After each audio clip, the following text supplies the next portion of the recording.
Hopefully everybody can see my screen share okay at this stage. And thanks, Chris, as well. And thanks for providing an introduction to GeoCortex at 1Spatial. So, as Mark mentioned, my name is Harry Sturley, and I'm a GIS consultant at 1Spatial.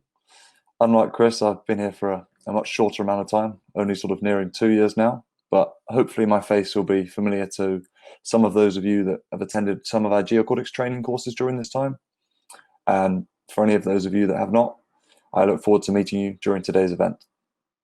So just as a bit more virtual housekeeping, some of my slides might be quite detail heavy. So you can at this stage expand the slideshow using the 4 arrows in the top right of the screen if you'd like to. And I'll be answering any questions at the end, but feel free to submit them throughout the talk using the Q&A screen on the right-hand side. Along with Chris's context and background information at GeoCortex and GIS at 1Spatial, and I'll provide you with an introduction to 1Spatial's Managed Geocortex cloud service. So managed services and cloud-based solutions are becoming increasingly attractive to customers. And with the current COVID-19 pandemic, more companies than ever are realizing how feasible and how cost-effective a cloud-hosted solution may be.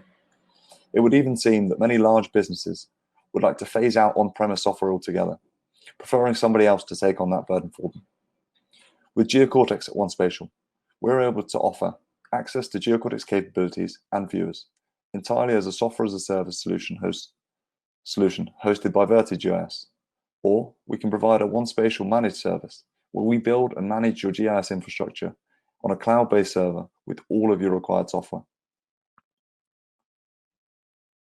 So when considering a move to the cloud, there are 3 acronyms that are used throughout the industry alongside on-premise. Firstly, IaaS, or Infrastructure as a Service. Then PaaS, which is Platform as a Service. And finally, SaaS, which is Software as a Service. Traditionally, a company would manage their own IT systems in-house, and clouds were things that you had to learn about if you wanted to fly a helicopter. In the current climate, a cloud can be utilized for almost any of a company's processes and systems. SaaS, PaaS, and IaaS are simply 3 ways to describe how the cloud can be used to host and deliver a company's processes and systems. Being delivered over the internet, infrastructure as a service business models offer services such as pay-as-you-go storage, networking, and virtualization. It gives companies cloud-based alternatives to on-premise infrastructure, avoiding the costly on-site resources. And platform as a service is predominantly used by developers. It provides customers with the necessary hardware and software tools over the internet to develop applications. And finally, software as a service platforms make software available to customers over the internet, and then customers tend to pay a monthly fee to be able to exploit the platform. SaaS deployments tend to be a little bit more popular with joint venture businesses who often look to outsource more of their IT infrastructure, whereas a consultancy firm who already have some of their own IT infrastructure in-house may be more suited to an IaaS deployment, where more of the deployment is customer managed.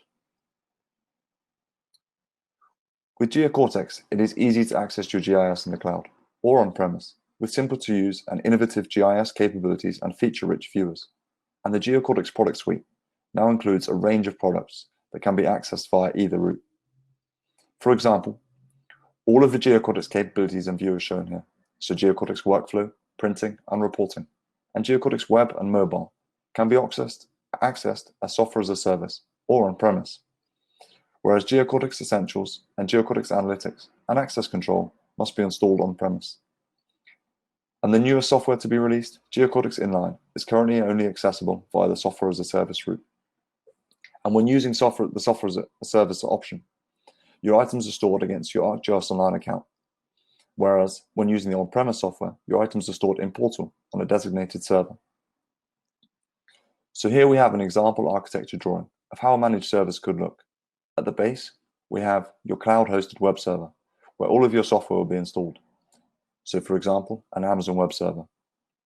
Then, installed on here, we have ArcGIS Enterprise, which includes Portal for ArcGIS and ArcGIS Server, both with an ArcGIS web adapter and the ArcGIS data store if required, which is where any of your items created would be stored.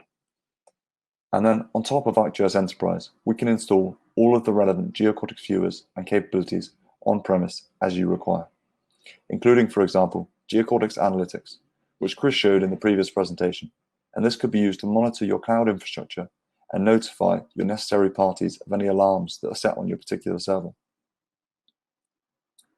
So why should you opt to use a managed service over a traditional on-premise installation?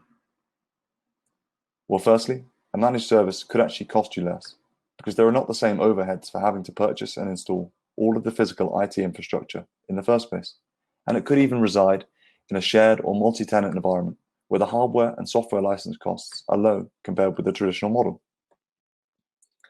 Secondly, managed services can quickly be made available and accessible to anyone in your organization through a web browser, simply by managing the user's rights and content sharing through Portal for ArcGIS, for example, or even using GeoCortex access control to manage your collaborative environment. And thirdly, you can easily increase the scale and integrate your managed service to suit your needs, in many cases by simply allowing a given user to access software installed on the server, or by purchasing more space for your server through your chosen vendor. Fourthly, and finally, by outsourcing management of your GIS infrastructure, you can significantly reduce the administration and management tasks required by your in-house GIS team. And things like updates to software can even be automatically carried out by the vendor if accessing GeoCortex capabilities as software as a service, for example. Thank you for listening. I'll now address any questions, or if you would like to, please feel free to email me using my email, which is displayed on screen now.